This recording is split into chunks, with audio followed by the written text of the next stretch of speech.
அனைவருக்கும் வணக்கம். இன்றைய நாள் மகிழ்ச்சிகரமான நாள். அன்னையார் நம்மோடு வாழ்ந்து கொண்டிருக்கிறார். சொல்லுதல் யாருக்கும் எளிய அறியவாம் சொல்லிய வண்ணம் செயல் என்பார் வள்ளுவர் பெருந்தகை. சொன்ன வண்ணம் வாழ்ந்து காட்டியவர் அன்னையார். அவர் சொன்ன செய்திகளில் ஏதேனும் ஒன்றையாவது நம்முடைய வாழ்க்கையில் பின்பற்ற வேண்டும் என்பது நம்முடைய நோக்கமாக இருக்கிறது. இன்றைக்கு நம்மிடையே உரை நிகழ்த்த வந்திருக்கிறார் திருமதி கிருஷ்ணவேணி அவர்கள். இவர்களை பற்றி உங்களுக்கு நான் அறிமுகம் செய்து வைக்க விரும்புகிறேன்.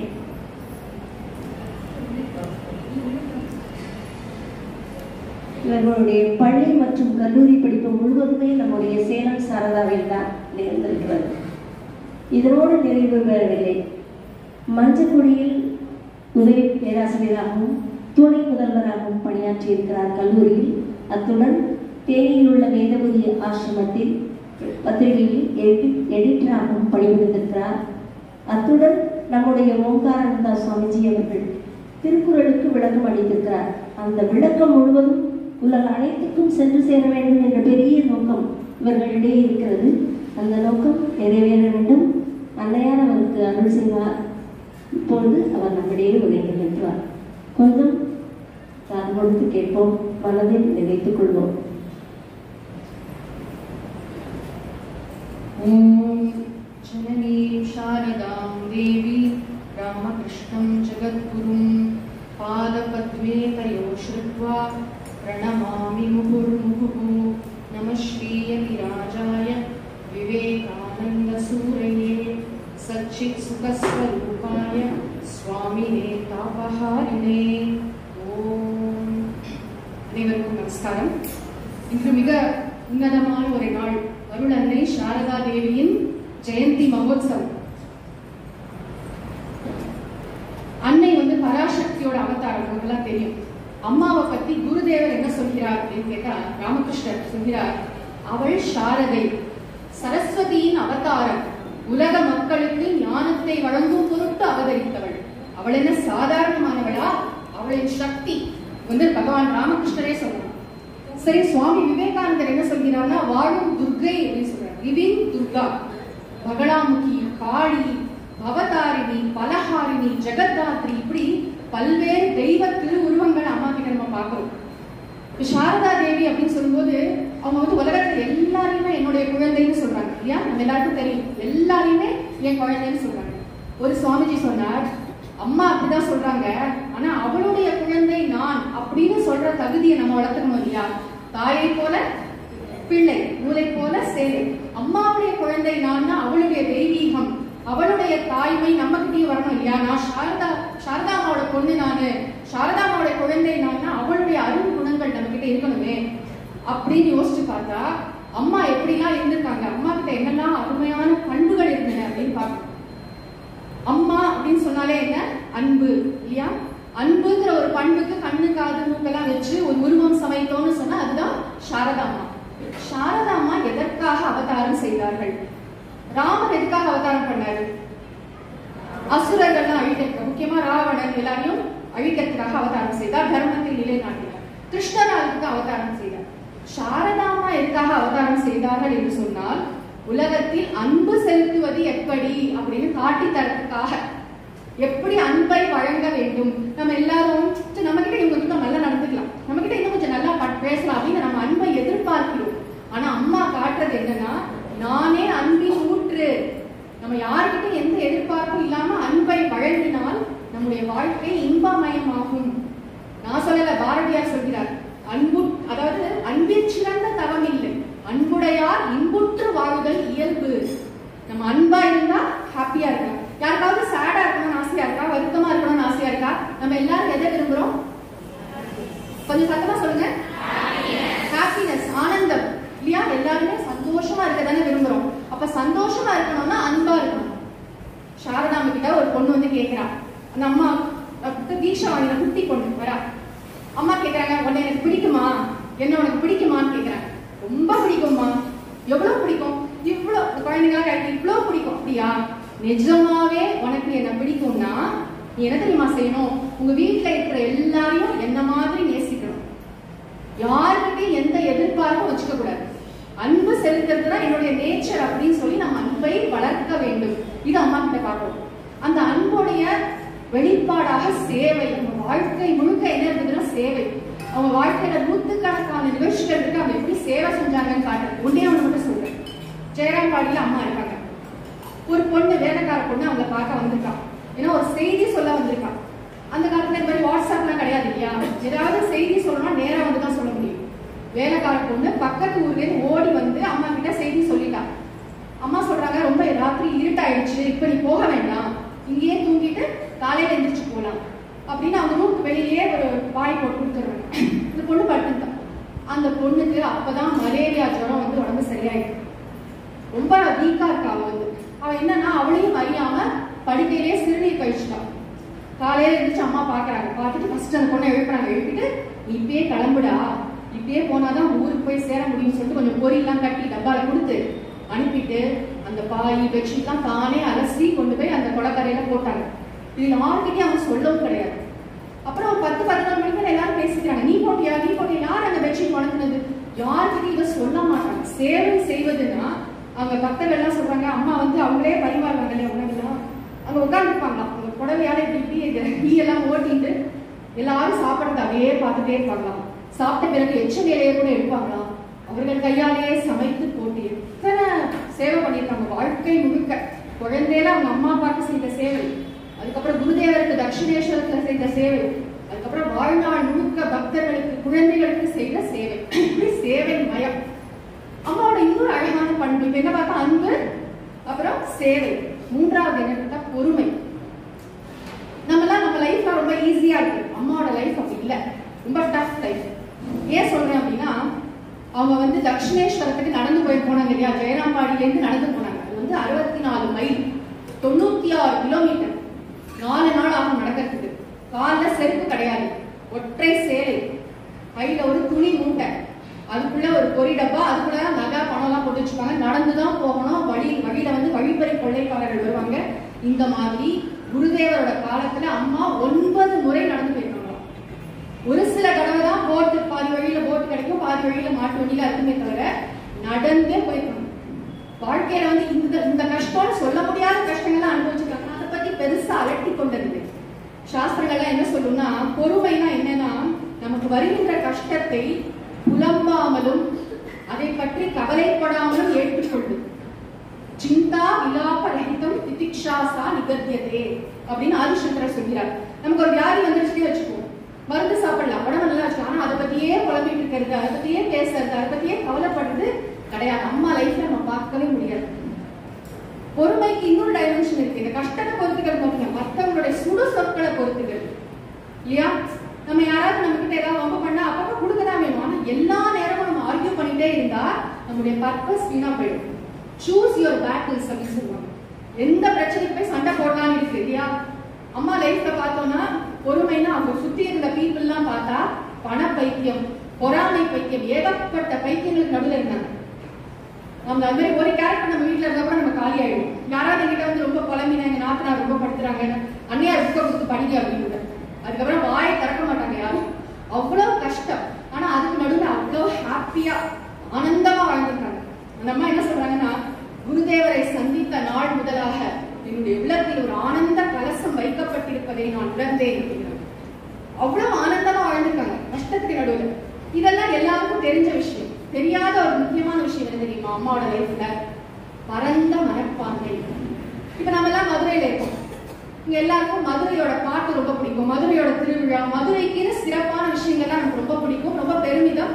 அதுல ஒன்றும் தவறு கிடையாது. ஆனா மற்ற ஊர் கல்ச்சரை நம்ம எப்படி பாக்குறோம்னு ஒண்ணு இருக்குல்ல. அம்மா வந்து ஜெயராம்பாடியில இருக்கிற அந்த கிராமத்து பாடலை ரசிப்பாங்க. அதே மாதிரி கல்கத்தால வந்து உட்காந்துட்டு நிவேதித்தை இருக்காங்க இல்லையா, அவங்க ஜோசபின் மெக்லவர்ட், அவங்க கிட்ட கேட்கறாங்க, எனக்கு வந்து ஐரோப்பிய திருமணங்கள் எப்படி நடக்கும், யூரோப்ல இருக்கிறவங்க எப்படி கல்யாணம் பண்ணிப்பாங்க, என்ன மாதிரி உறுதிமொழி எல்லாம் சொல்லுவாங்க, என்ன பாட்டெல்லாம் பாடி அவங்க வந்து அந்த கல்யாணம் பண்ணிப்பாங்க, எனக்கு செஞ்சு காட்டுங்க சொல்லிட்டு எனாக்ட் பண்றாங்க, கல்யாணத்தை நடத்தி காட்டுறாங்க. அவங்க அதை அவங்க இங்கிலீஷ்ல பண்றாங்க, பெங்காலில டிரான்ஸ்லேட் பண்ணி அம்மா அத்தனையும் கேட்கறாங்க. என்னன்னா எல்லா கல்ச்சரையும் பார்க்கறது. குருதேவர் சொன்னார், வாழும் வரை நான் கற்றுக்கொண்டே இருப்பேன். அம்மா அப்படிதான் இருக்காங்க. இன்குசிட்டிவ்னஸ், அது குழந்தைக்கு இருக்கிற ஒரு ஆர்வம். ஒரிசால வந்து ஒரு பழங்குடி நடனத்தை பார்த்து ரசிக்கிறாங்க. தமிழ்நாட்டுக்கு வந்து தேவாரம் கேட்டு ரசிக்கிறாங்க. அந்த எல்லாரையும் அகாமடேட் பண்ணிக்கக்கூடிய மனப்பான்மை. சுவாமிஜி சொல்லுவாங்க, விஸ்வரூப தரிசனம் அப்படின்னா என்னன்னா விருப்பு வெறுப்பற்ற தெளிந்த அறிவு பார்வை. நம்ம எப்ப பாரு நமக்கு பிடிச்சதை பிடிக்காது அப்படியே வச்சு பார்க்கணும்ல, அப்படி இல்லாம இருக்கிறது இருக்கிற மாதிரி அப்படியே பார்க்கறது, அதை அப்படியே ரசிக்கிறது. அதுதான் அம்மா. சுவாமி விவேகானந்தரோட மேலை நாட்டு சிஷ்யா இருக்காங்க இல்லையா, ஜோசப்பின், அவங்க வராங்க. ஜோ ஃபர்ஸ்ட் டைம் அம்மாவை பார்க்க வராங்க. பெரிய ட்ரெஸ் போட்டுப்பாங்க, கவுன் போட்டுப்பாங்க. அவங்க லைஃப்லாம் படிச்சு பார்த்தா அவங்க வந்து ஹோலி மதர் அம்மாவை நேரா பார்த்துருக்காங்க. ஃபர்ஸ்ட் டைம் வரும்பொழுது கியூல நிக்கிறாங்க, எல்லாரும் நமஸ்காரம் பண்றாங்க. இவங்களுக்கு வந்து அந்த ட்ரெஸ் தடிக்கணுமோன்னு பயமா இருக்கு, நமஸ்காரம் பண்ண தெரியாது அவங்களுக்குலாம். இதே பிடிச்சிட்டு நிக்கிறாங்க. அம்மா எல்லாம் கண்ணாலே கவலைப்படாத. அதாவது என்னன்னா அம்மாவுக்கு இங்கிலீஷ் தெரியாது, அவங்களுக்கு பெங்காலி தெரியாது, ஆனா கம்யூனிகேஷன் இஸ் பர்ஃபெக்ட். கண்களால் உடல் மொழியால் அன்பை வெளிப்படுத்த முடியும், செய்தியால் வெளிப்படுத்த முடியும். அதுதான் அம்மா ஒரு பெரிய பிரமாணம். அதே மாதிரி பெங்களூர் ஆசிரமத்துல ராமகிருஷ்ண ஆசிரமத்துக்கு வந்திருக்காங்க. இப்படியே இங்க நிஜமாவே ஹோலி மதர் பிசிக்கல் ஃபார்ம்ல உட்கார்ந்துருந்தா எப்படி, அந்த மாதிரி பெங்களூர் ராமகிருஷ்ண மடத்துல ஒரு தடவை வந்திருக்காங்க. அப்படியே பக்தர்கள்லாம் அவங்களே பார்த்துட்டு இருக்காங்க. அப்படியே பார்த்துட்டே இருக்கும்போது அம்மா சொல்றாங்க, 20 நிமிஷம் ஆயிடுச்சு. அங்க இருக்க சுவாமி கிட்ட சொல்றாங்க, அவங்கள்ட்ட சொல்லு, எனக்கு பேச வராது, நான் ரொம்ப லெக்சர் தான் கொடுத்து பழக்கம் இல்லை, எனக்கு இவங்க பாஷையும் தெரியாது. கௌதாசின்னு ஒரு அம்மா இருக்காங்க, கௌரிமா, அவங்களை கூட்டிட்டு வந்தா நல்லா பேசியிருப்பா அப்படின்னு. அவங்க பக்தர்கள்லாம் சொன்னாங்க, இல்லம்மா நீங்க பேச வேண்டாமா, நீங்க பார்த்தாலே போதுமா அப்படின்னு சொன்னாங்க. பார்த்தாலே போதும்னா என்னன்னா கண்களால் அப்படி அன்பை அம்மாவால் வெளிப்படுத்த முடிந்தது. ஒரு பிராட் அவுட்லுக்னா வாழ்க்கையில பரந்த மனப்பான்மை, எல்லா கலாச்சாரம், எல்லா பண்பாடு, எல்லா விதமான மனிதர்கள் எல்லாரையும் அப்படி அப்படியே பார்த்து ஏற்றுக்கொள்கின்ற ஒரு மனப்பான்மை. இன்னொன்று அம்மா கிட்ட ரொம்ப அழகா நம்ம பார்க்குற விஷயம் பிராக்டிக்கல் இன்டெலிஜென்ஸ், நடைமுறை நுண்ணுணர்வுங்கிறாங்க. பெரிய ஆன்மீக தலைவராக இருக்காங்கன்னா அவங்க எல்லாம் தீட்சை கொடுப்பாங்க, எல்லாம் பண்ணுவாங்க. அம்மா கிட்ட என்ன ஸ்பெஷாலிட்டினா, இன்னைக்கு இப்போ பிராக்டிக்கலா இந்த காலத்துல நம்ம வாழறோம்னா இப்போ என்ன தேவை அப்படின்னு பார்த்து அதற்கு தகுந்தால் போல் இருப்பாங்க. ஒரு உதாரணம் சொல்றேன். எல்லாரும் ஒரு டிராவல் பண்ணிட்டே இருக்காங்க, வழியில வந்து சமைக்கிறாங்க. ஒருத்தங்க சமைச்சுட்டே இருக்காங்க, கிச்சடியோ ஏதோ அப்படி கலரிட்டே இருக்காங்க. வேகமா கலரும் போது டப்புன்னு என்னாச்சு, அந்த பானை உடஞ்சு சாப்பாடெல்லாம் அப்படியே கீழே விழுந்துருச்சு. அம்மா என்ன பண்ணாங்க, கவலையே படலை, மண் படாம கொஞ்சம் மடக்கில கொஞ்சம் உணவை எடுத்துட்டாங்க. எடுத்து குருதேவா இதுதான் நீங்க உங்களுக்கு நைவேத்தியம் அப்படின்னு படைச்சிட்டாங்க. என்ன அப்படி இதை போய் குருதேவருக்கு படைக்கலாம், இன்னைக்குதான் படைக்க முடியும், ட்ரெயினுக்கு நேரம் ஆச்சு. குற்ற உணர்ச்சி எல்லாம் இல்லாம எந்த காலத்துல வாழறோம். ஏன்னா அம்மா வாழ்ந்த காலம்னு பார்த்தா, அம்மா வாழ்ந்த காலத்துல வந்து நம்ம நாட்டுல ஆங்கிலேயர் ஆட்சி நடந்து கொண்டிருந்தது. கடுமையான உணவு பஞ்சம், உடை பஞ்சம், மக்கள் ரொம்ப கஷ்டத்துல இருந்தாங்க. அதெல்லாம் வந்து தீரணும்னு அம்மா தீவிரமா பிரார்த்தனை பண்ணாங்க. சேவைன்னு அவங்க பண்ண சேவை மட்டும் இல்ல, ராமகிருஷ்ண மடங்கள்ல நிவாரண பணிகள் எப்படி நடந்தன அப்படின்னு பார்த்துட்டே இருந்தாங்க. காஷி ராமகிருஷ்ண மடத்துக்கு போனாங்க. அப்பெல்லாம் என்னன்னா, ராமகிருஷ்ணர் வந்து எல்லாரையும் தியானம் பண்ண சொன்னாரு, கடவுளை வழிபட சொன்னாரு. இந்த நரேந்திரனா சேவை பண்ணுன்னு சொல்றான் அப்படின்னு ஒரு கன்ஃபியூஷன், ஒரு சின்ன ஒரு கருத்து வேறுபாடு நிகழ்ந்துட்டு இருந்தது. அம்மா அங்க போய் அந்த சேவை பணிகள்லாம் பார்த்து பாராட்டி 10 ரூபாய் பணம் கொடுத்தாங்க. இன்னும் வச்சிருக்காங்க அந்த 10 ரூபாயை. ஏன்னா அம்மாவுடைய அங்கீகாரம், ஆசீர்வாதம் என்பது சுப்ரீம் கோர்ட் ஆர்டர் மாதிரி. மகாபுருஷ் மகாராஜ்க்கு அவ்வளவு சந்தோஷம். சுவாமி சிவானந்தர்லாம் அம்மா வந்து இந்த நிவாரண பணிகளை ஏற்றுக்கொண்டார். அது மட்டும் இல்ல, எங்க என்ன பணிகள் நடக்குது, யாரு போறாங்க யாரு வராங்க எல்லாம் கேட்டு தெரிஞ்சுப்பாங்க. அந்தந்த காலகட்டத்துல இப்ப அம்மாவோட லைஃப்ல நம்ம என்ன முக்கியமா தெரிஞ்சுக்கணும்னா 3 விஷயம். நான் சொல்றேன், ரிப்பீட் பண்ணிட்டேன். எங்க எப்படியோ கேட்கலையே, அங்க அப்படி, யாருக்கு எப்படியோ அவருக்கு அப்படி, எப்பொழுது எப்படியோ அப்பொழுது அப்படி. இது ஒரு பியூட்டிஃபுல் ஃபிளெக்சிபிள் லாங்குவேஜ். என்னன்னா, இப்ப நம்ம வாழ்க்கையில சில நிறைய பிரின்சிபல்ஸ்லாம் வச்சிருப்போம், வேல்யூஸ்லாம் இருக்கும். நான் போய் பேச மாட்டேன், நான் லஞ்சம் கொடுக்க மாட்டேன், நான் எல்லாருக்கிட்டையும் அன்பா இருப்பேன், நேரடியா இருப்பேன், அதெல்லாம் என்னுடைய கொள்கைகள். ஆனா உலகத்துல எல்லாரோடையும் பழகும் போது சில விஷயங்களை வந்து நம்ம அட்ஜஸ்ட் பண்ணிக்கிற மாதிரி ஆகும். இப்ப உதாரணத்துக்கு நான் சொல்றேன், நான் வந்து பாயில தான் தூங்குவேன், சரியா? ரொம்ப சிம்பிள் பர்சன் நான் நினைச்சிட்டு இருக்கேன். ஒரு வீட்டுக்கு போனா அங்க வந்து பாயே இல்ல, இங்க பெட்ல தான் தூங்கணும், இல்ல இங்க பாய் கொண்டுவாங்க, நான் பெட்ல தூங்க மாட்டேன்னு சொன்னா அது பேர் எளிமையா? எந்த காலத்துல வாழறோம், எந்த இடத்துல வாழறோம், எந்த மாதிரி மனிதர்களுக்கு நடுவில் வாழறோம். நீங்களாம் நிறைய உங்களுக்குலாம் பெரிய பெரிய ஆம்பிஷன்ஸ் இருக்கும், நீங்களாம் பெரிய ப்ரொஃபஷனல்ஸ் ஆவீங்க, உயர்ந்த அம்மா ஆவீங்க, அப்புறம் பெரிய பெரிய கண்ட்ரிஸ், நிறைய தேசங்களுக்கெல்லாம் நீங்க போவீங்க. அங்கெல்லாம் போனா நம்முடைய கலாச்சாரம் பண்பாடை விடக்கூடாது. ஆனா மற்ற கலாச்சாரம், மற்ற பண்பாடை நம்ம எப்படி பார்க்கிறோம். ஓங்காரன் சாமி ஒரு வார்த்தை சொல்லிட்டே இருப்பாங்க, நீ உன்னை எவ்வளவு பெரிய ஆளானா நினைச்சுக்கோ, ஆனா இன்னொருத்தனை மட்டமா நினைக்க உனக்கு அருகதை கிடையாது சொல்லிட்டே இருப்பாங்க. நம்ம நம்மளை பத்தி பெருசா நினைச்சுக்கலாம், ஆனா மத்தவங்க எல்லாம் மட்டம், மத்தவங்க எல்லாம் கீழே அப்படின்னு நினைக்க கூடாது. உலகத்துல எல்லாரும் அப்படி அப்படியே பார்க்கின்ற ஒரு பார்வை நமக்கு வேண்டும். இதெல்லாம் அம்மாவோட லைஃப்ல இருந்து நம்ம பார்க்கணும். அன்பு, சேவை, பொறுமை, அதுக்கப்புறம் பரந்த மனப்பான்மை, நடைமுறை நுண்ணுணர்வு, அதுக்கப்புறம் பார்த்தா ஆத்மபலம். அம்மாவோட பயோகிராஃபியை பொதுவா நம்ம படிச்சோம்னா பயங்கரமா அழுவாங்க. ஒரு சில இடத்துல ஏன்னா எப்ப பாரு அழுதுட்டே இருக்காங்களே இந்த அம்மா அப்படின்னு நினைப்போம். அழுவாங்கன்னா எதுக்கு அழுவாங்கன்னா, அவங்க காலத்துக்கு முன்னாடியே சுவாமி விவேகானந்தர், சுவாமி யோகானந்தர், சுவாமி பிரேமானந்தர், அப்புறம் சசி மகாராஜ், சுவாமி ராமகிருஷ்ணானந்தர், சிஸ்டர் நிவேதிதா, இவங்கெல்லாம் சமாதி ஆயிட்டாங்க. அம்மாக்கு என்னன்னா அவங்கள தன்னுடைய குழந்தைகள் இல்லையா, எல்லாரும் என்னுடைய குழந்தைகள் நினைச்சாங்க. தாய்மை உணர்வுல நெஞ்சில் அடிச்சுட்டு அழுவாங்க, உண்மைதான். ஆனா அவங்களுக்கும் நமக்கு என்ன வேறுபாடு அப்படின்னு பார்த்தா, அவங்க அழுவாங்க, ஐயோ நிறைய போயிட்டானே, யோகின் போயிட்டானேன்னு கதறுவாங்க. ஆனா கரெக்டா அந்த பூஜை நேரம் வந்ததுன்னு வச்சுக்கோங்களேன், எல்லாத்தையும் போட்டபடி பூஜைக்கு போயிடுவாங்க. அங்க போய் நன்றாக பூஜை செய்வாங்க, ஜபம் பண்ணுவாங்க. ஒரு நாளைக்கு லட்சக்கணக்கான முறை ஜபம் பண்ணுவாங்க. காலையில 3 மணிக்கு எந்திரிப்பாங்க. அப்படி ஒரு தவ வாழ்க்கை. 2 தான், ஒண்ணு ஜபம், இன்னொன்று இடையறாத சேவை. அப்படிப்பட்ட வாழ்க்கை அம்மாவோட. ஆக நம்மளாம் என்ன செய்வோம், ஏதாவது கஷ்டம் வந்தா கடவுளே இல்லை, நம்ம சாமி படத்துல தூக்கி ரோட்ல போட்டுருவாங்க சில முட்டாள்கள். அப்படி இல்லை. அம்மா என்ன சொல்றாங்க தெரியுமா, அந்த பாலம் இருக்குல்ல, இந்த பாலத்து மேல போய் நின்று பாத்தீங்கன்னா அடியில தண்ணி போகும் இல்ல, அப்படி தண்ணி போகும். அது மாதிரிதான் வாழ்க்கையில இன்பம் வரும், துன்பம் வரும், இன்பம் வரும், துன்பம் வரும், மாறி மாறி வரும். ஆனா நம்ம என்ன செய்யணும்னா, இன்ப துன்பங்களா பார்த்து பயப்படக்கூடாது. லைஃப்ல எல்லாம் வந்துட்டு போட்டோம், நம்ம என்ன பிடிச்சோமோ நம்ம குறிக்கோள்ல உறுதியா இருக்கணும். இதெல்லாம் மைண்ட் பண்ணக்கூடாது. கடவுள் கிட்ட மனசை வைக்கணும். சாரதா அம்மா கிட்ட நம்ம பார்க்கிற ஒரு உயர்ந்த விஷயம் என்ன தெரியுமா, வேற எந்த தெய்வத்திட்டையும் நம்ம பார்க்க முடியாது. திருமுடியும் கேள்விப்பட்டிருக்கேன், எல்லா சுவாமிக்கும் தலை இருக்கும், திருவடி கால்கள் இருக்கும். அம்மா கிட்ட இருக்கிறது திருமடி. அவங்க மடி இருக்கு இல்லையா, அது நமக்கான திருமடி.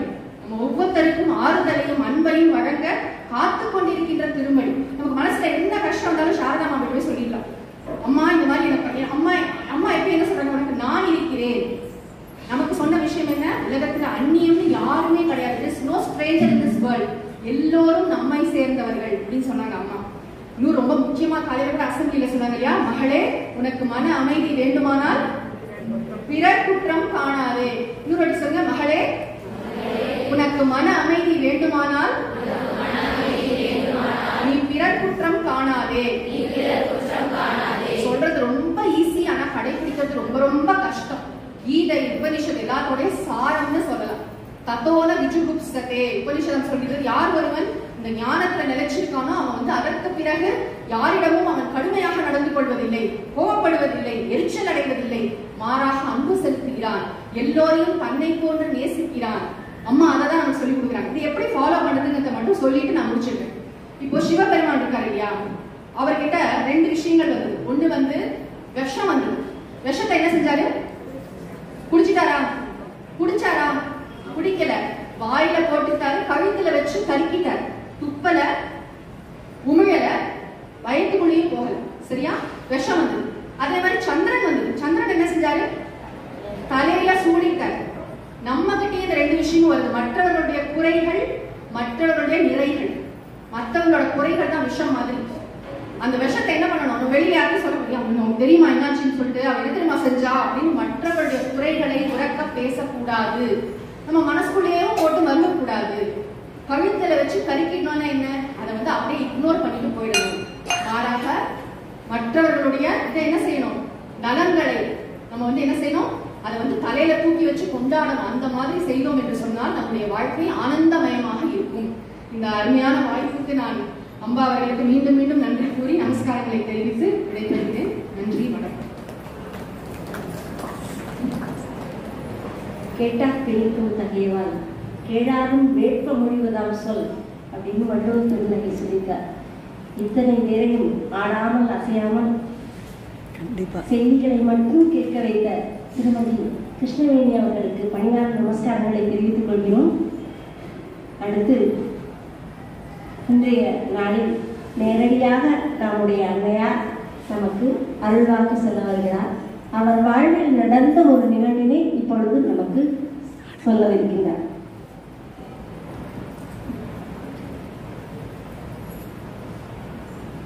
தென்னகத்திற்கு வந்தபோது நடந்த நிகழ்வு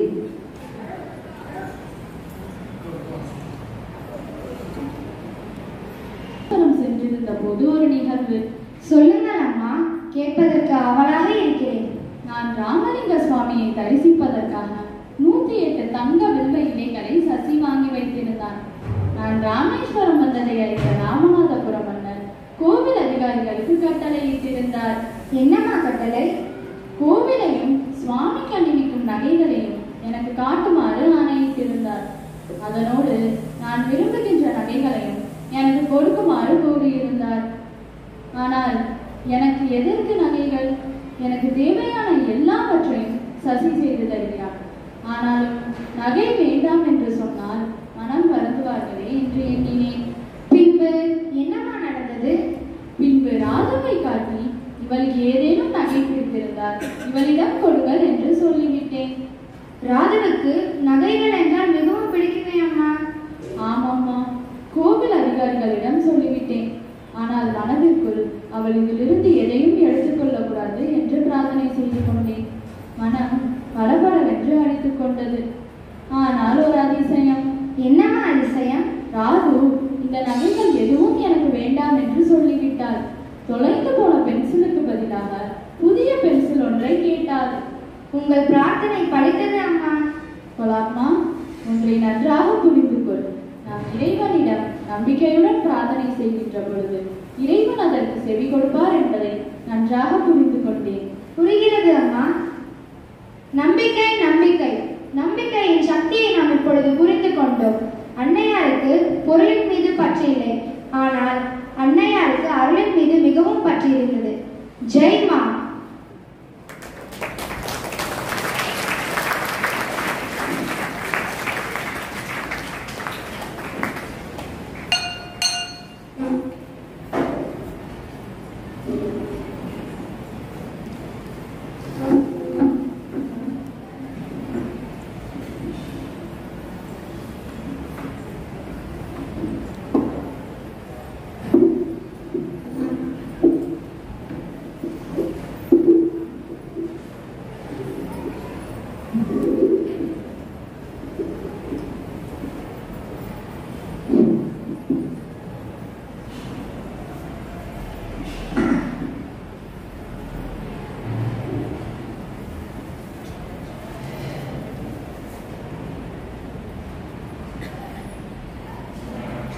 ओम स्थापकाय च धर्मस्य सर्वधर्मस्वरूपिणे अवतार वरिष्ठाय रामकृष्णाय ते नमः। जननीं शारदां देवीं रामकृष्णं जगद्गुरुं पादपद्मे दयो श्रित्वा प्रणमामि मुहुर्मुहुः। नमस्ते यतिराजाय विवेकानंदसूरये सत्सित्सुखस्वरूपाय स्वामिने तापहारिणे नमो नमः। आनन्दमानन्दकरं बोधस्वरूपं निजभावयुक्तं योगीन्द्रमीड्यं भवरोगवैद्यं श्रीचिद्भवानन्दगुरुं नमामि।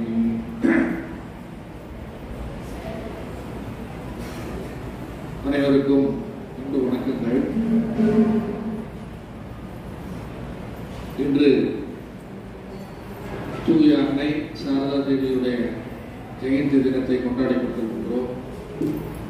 இன்று ஒரு பொருத்தமான நாள். நேற்றைக்கு அப்பா என்னிடத்தில் சொல்லும் பொழுது அந்த ஆங்கில தேதியும் திதியும் ஒன்றாகவே வருகிறது. அன்னை பிறந்த நாள் 1853 டிசம்பர் 12, அதே நாள் அதே திதி இன்றைக்கு பொருத்தமாக வந்து அமைவது ஒரு சிறந்த விஷயம். குறிப்பிட்ட ஒரு முக்கியமான ஒரு இந்த மாதிரி வர்றது ரொம்ப ரேர். ஒவ்வொரு மகாத்மாவும் இந்த பாரத தேசத்திலே பிறந்து ஒரு செய்தியை நமக்கு தந்துவிட்டு சென்றிருக்கிறார். இந்த பாரத தேசத்திலே எத்தனையோ மகான்கள், எத்தனையோ அவதார புருஷர்கள் தோன்றியிருக்கிறார். நம்முடைய வேத பாரம்பரிய இந்த கலாச்சாரத்திலே இந்து தர்மத்தை நம்ம எல்லாம் வந்து பின்பற்றி வாழ்ந்து கொண்டிருக்கின்றோம். ஆனா வாழ்க்கை என்பது என்ன அப்படின்னு சொல்லி பார்த்தோம்னா, மிருகத்துக்கும் நமக்கும் என்ன வித்தியாசம் அப்படின்னு சொல்லி ஆராய்ச்சி பண்ணி பார்த்தோம்னா, ஒரு மான் அல்லது யானை அது பிறந்தா என்ன ஆகுது அப்படின்னா, சாகர வரைக்கும் மானா தான் இருக்கணும், சாகர வரைக்கும் என்னவா இருக்கணும், யானையா தான் இருக்கணும். மான் ஒரு 5 வருஷம் 10 வருஷத்துக்கு அப்புறம் புலியா மாறுமா? மாறாது. ஆனா மனிதனுக்கு ஒரு பெரிய ஒரு கிஃப்ட் இருக்கு, சாய்ஸ் இருக்கு. என்ன சாய்ஸ் இருக்கு அப்படின்னா, மனிதன் என்பவன் தெய்வம் ஆகலாம். மனித நிலையிலிருந்து மேல்நிலைக்கு போகல, மனித நிலையிலிருந்து கீழ்நிலைக்கும் போகலாம். சான்ஸ் இருக்கு, சாய்ஸ் இருக்கு. ஆனா நம்ம என்ன செய்யணும்? மேல்நிலைக்கு போகணுமா இல்ல கீழ்நிலைக்கு வரணுமா? இந்த சாமி நான் கீழே தான் இருப்பேன், காலையில 8 மணி வரைக்கும் தூங்குவேன், இன்னைக்கு ஞாயிற்றுக்கிழமை சாரதாரிகளை ஜெயந்தி எல்லாரும் வீட்டில் இருந்தா எப்படி இருக்குங்களா? தோஷமா யாரும் ஒன்றும் எதுவுமே கேட்க மாட்டாங்க. இன்னைக்கு ஒரு நாள் குழந்தை தூங்கணும், ஜாலியா இருக்கட்டும் அப்படின்றது சொல்லுவாங்க. உங்க வீட்டிலலாம் எப்படி எனக்கு தெரியாது, சொல்றேன், என்னுடைய கற்பனை. அப்படி ஒரு வாழ்க்கை நம்ம வாழணும் அப்படின்னு சொல்லி பார்த்தீங்கன்னா, யாரையாவது லட்சிய புருஷர்களாக நாம் என்ன பண்ணணும், வைத்துக் கொள்ள வேண்டும். விவேகானந்த சுவாமிகள் சொல்லுகிறார், லட்சியம் இல்லாத மனிதனை நாம் மனிதனாகவே என்ன சொல்றதில்லை. ஒரு லட்சியம், ஒரு கொள்கை, யாரை நீ ஃபாலோ பண்ற? இல்ல சாமி நான் வந்து ஸ்டார்ஸ், சினி ஸ்டார்ஸ், இல்ல கிரிக்கெட் ஸ்டார்ஸ் எல்லாம் இருக்காங்க, அவங்கள நான் ஃபாலோ பண்றேன். நான் உங்களுடைய கிரவுண்ட் லெவல்ல வந்து இறங்கி பேசுறேன். ஏன்னா செய்தியை நான் சொல்லணும், உங்களுக்கு ரீச் அவுட் பண்ணணும், அதுக்காக சொல்றேன். நீங்க எல்லாம் யாரை வந்து ஃபாலோ பண்ணணும்? ஸ்டார்ஸ். அது என்ன ஸ்டார் அப்படின்னா சூப்பர் ஸ்டார் கிடையாது. இப்போ இருக்கிறது நமக்கு சூப்பர் ஸ்டார். நீங்க படிக்கிற இந்த பள்ளிக்கூடத்துல யார் ஸ்டார் அப்படின்னா அன்னையார். நீங்களெல்லாம் இந்த பள்ளிக்கூடத்தில் படித்து நாளைக்கு உதாரண புருஷர்களாக, நல்ல குடும்ப தலைவிகளாக, மங்கையர்களாக வாழ வேண்டும் என்றால் இப்பொழுது நீங்க போடுகின்ற விதை தான் என்ன ஆகுது அப்படின்னா, வருங்காலத்தில் அது நல்ல ஆலமரமாக திகழ்கிறது. இப்போ வந்து விதை சரியா போடல அப்படின்னா பின்னாடி என்ன ஆகாது, சரியான விளைச்சல். காலத்தே பயிர் செய், பருவத்தே பயிர் செய், இளமையில் கல், 5 விளையாதது 50 விளையாது. அதனால நீங்க நினைக்கலாம், சாதாரணமா இந்த பள்ளிக்கூடத்துல படிக்கிறோம் நமக்கு என்ன பிரயோஜனம் சொல்லி. இப்ப தெரியாது. மூத்தோர் சொல்லும் முது நெல்லிக்கனையும் முன்னே கசக்கும், முன்னே கசக்கும் பின்னே. அதனால விஷயம் சொல்ல வந்த விஷயம் என்னன்னா, அன்னையாரோட வாழ்க்கையில் ஏதாவது ஒரு உபதேசங்களை நாம் எடுத்துக்கொண்டு அதை பின்பற்றுவோமானால் அதுதான் நாம் அவர்களை நினைப்பதற்கு, அர்ச்சனை செய்வதற்கு, அவர்கள் வழியில் நடப்பதற்குண்டான ஒரு விஷயம். ஆனா நம்முடைய பெரியோர்கள்லாம் வந்து யாரும் சும்மா சொல்லிட்டு போயிருக்கு. என்ன சொல்றாங்க அப்படின்னா, வாழ்ந்து காட்டியிருக்கிறார்கள். என்ன பண்ணியிருக்காங்க? சத்தியம் வத தர்மம் சர அப்படின்னு சொல்லிட்டு போயிருக்கிற பெரியவர் அதே போல வாழ்ந்து காட்டியிருக்கிறார்கள். ராமகிருஷ்ண பரமஹம்சர் பிரதிஜை பண்ணார், நான் கையால் இந்த காசை கொடுவதில்லை அப்படின்னு சொன்னார்.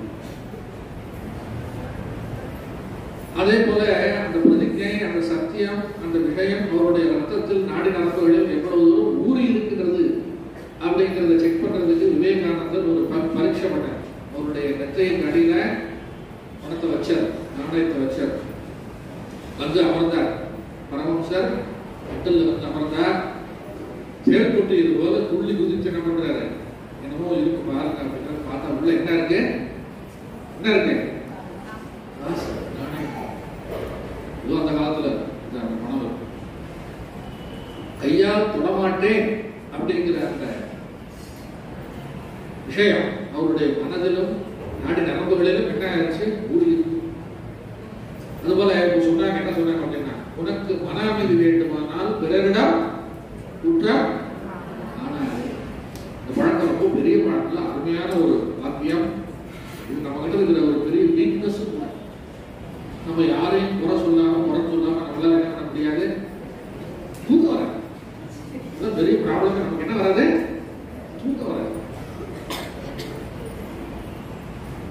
தூக்கம் வர்றது ஒரே வழி என்ன அப்படின்னா மற்றவர்களை பற்றி சிந்திப்பது.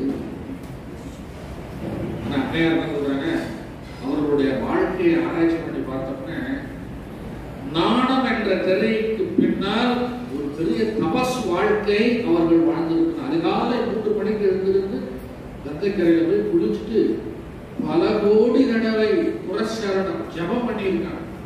யாரு? அந்த தபஸ் சக்தியினால்தான் இன்னைக்கு இந்த ஸ்தாபனங்கள்லாம் நடந்து கொண்டிருக்கிறது. கீதையில ஒரு வாக்கியம் இருக்கு, தமஸ்வியோ அதிகோ யோகி ஞானிபியோ மதோ அதிகர கர்மிபியஸ்ச அதிகோ யோகி தஸ்மாத் யோகி பவார்ஜுன அப்படிங்கிறார் கிருஷ்ணர். அப்படி சங்க ஜனனியாக இருந்து அன்னையார் சிஷ்யர்களுக்கு மட்டுமல்ல இந்த உலகத்துக்கே வந்து என்னவாங்க அப்படின்னா தாயாக இருக்கின்றார். ஒரு குடும்பத்திற்கு தாயாக இருப்பது வேற, ஒரு சமுதாயத்திற்கு ஒரு தலைவியாக இருப்பது வேற. அன்னையாரை இப்போது நம்ம என்னவா அழைக்கின்றோம் அப்படின்னா இந்த கிறிஸ்டியானிட்டியில சொல்லுவாங்க புனித அன்னை சொல்லுவாங்க. அன்னை புனித அன்னை நம்ம சொல்றது இல்லை, தூய அன்னையார் ஸ்ரீ சாரதா தேவியார். இவர் எல்லாரும் பித்தனை மனைவி அப்படின்னாங்க. அன்னையார் என்ன சொன்னாங்க? பித்தனை மனைவி அப்படின்னாங்க, வைத்தியக்காரனுடைய மனைவி அப்படின்னாங்க. ஆனா அதே அந்த மனைவியை ஜெகதம்பாவாக அவர் என்ன பண்ணியிருக்கார்? ராமகிருஷ்ண பரமஹம்சர் வணங்கி இருக்கிறார். மகாமாயே ஜெகதம்பிகா சரஸ்வதியின் வடிவம், சீதாதேவியின் வடிவம் யாரு அப்படின்னா அன்னை சாரதா தேவி. எப்படி சாமி இதெல்லாம் நீங்க சொல்றீங்க, நீங்க படிச்சீங்களா பாத்தீங்களா அப்படின்னா சரி, வரலாற்று குறிப்பு இருக்கின்றது. அவருடைய தபஸ், அவர்களுடைய எண்ணம் அந்த அளவுக்கு உறுதியாக இருந்ததனால், ஆழ்ந்து எண்ணம் இருந்ததனால்தான் இந்த ஸ்தாபனங்கள்லாம் இன்னைக்கு உலகம் முழுவதும் ராமகிருஷ்ண சங்கம் என்ன பண்ணிக்கிட்டு இருக்கு, இயங்கிக் கொண்டிருக்கு. குருதேவர் ஸ்ரீ ராமகிருஷ்ணர் அவருடைய அந்திம காலத்திலே தன்னுடைய தபசையெல்லாம் விவேகானந்தருக்கு அழைத்துக்கிட்டு, நான் ஓட்டாண்டி ஆயிட்டம்மா, நான் சம்பாதிச்ச சொத்தெல்லாம் அவர்கிட்ட கொடுத்துட்டேன், இதை வச்சு என்ன பண்றேன், உலகத்திற்கு செய்தியை சொல், இதுதான் நம்முடைய கடமை, இதுதான் நம்முடைய டியூட்டி அப்படிங்கிறார். யாருக்கு? விவேகானந்தர். ஆனால் தபசையெல்லாம் மாறி வழங்கிட்டு போயிட்டாரு. யாரு? ராமகிருஷ்ண பரமஹம்சர் ஓட்டாண்டியாக போனார். தான் சம்பாதித்த அருள் செல்வத்தை எல்லாம் எல்லாத்தையும் விவேகானந்தர் கொடுத்துட்டாரு. ஏன் அப்படின்னா அதை செயல்படுத்தக்கூடிய திறன் யாருக்கு இருக்குன்னா, அதை வெளிக்கொணர்ந்து உலகத்துக்கு வழங்கக்கூடிய திறன் யாருக்கு இருக்குன்னா விவேகானந்தர். ஆனால் அந்த விவேகானந்தரை வழிநடத்தியவர் யார் அப்படின்னா சாரதா தேவியார்.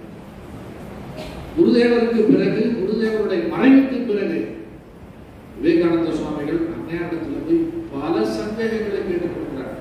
எப்படி இந்த ராமகிருஷ்ண இயக்கத்தை நடத்துவது, கட்டுப்பாடுகளும் ரூல்ஸ் அண்ட் ரெகுலேஷன்ஸ் இப்படிலாம் போடணும், அப்படிலாம் நடக்கணும், ராமகிருஷ்ண இந்த இயக்கத்தில் இப்படிலாம் இருக்கணும் அப்படின்னு சொல்லி நிறைய கண்டிஷன்ஸ் எல்லாம் போடுறாங்க. அன்னையார் சொல்றாங்க, இப்படிலாம் இருக்கக்கூடாது, என்னுடைய குழந்தைகள்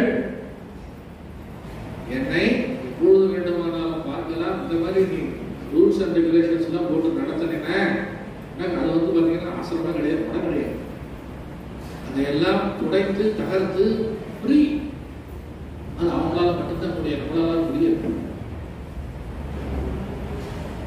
விதிகளுக்கும் மற்ற விஷயங்களுக்கும் அப்பாற்பட்ட ஒரு சங்க தலைவியாக திகழ்ந்து ராமகிருஷ்ண இயக்கத்திற்கு மறைமுகமாக இன்றளவு வழிநடத்திக் கொண்டிருப்பவர் யாருன்னா அன்னை சாரதா.